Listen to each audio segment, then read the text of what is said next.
Today I'm going to share how I store my tomatoes.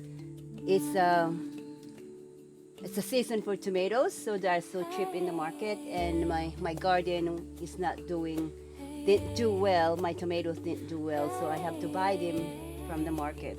So so I have a box here, and I have some ashes.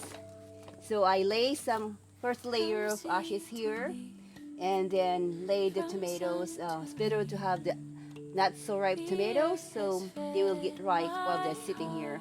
So making sure that they are not touching each other.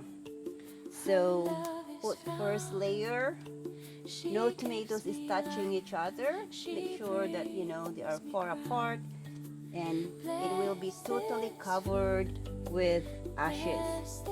So because when it's not season for tomatoes, the tomatoes are very expensive. It's expensive, so this is one way to prolong the life of tomatoes, so you don't have to pay an expensive price.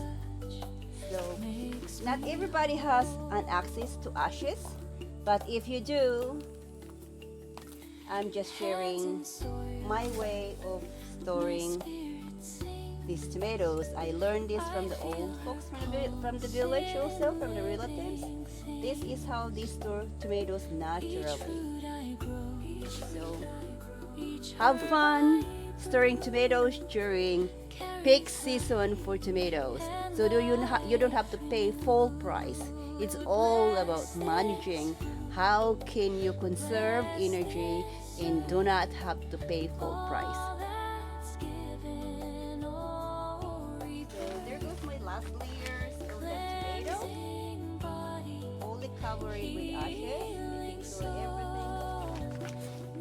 all the tomatoes are covered. Makes me whole. Yeah, yeah.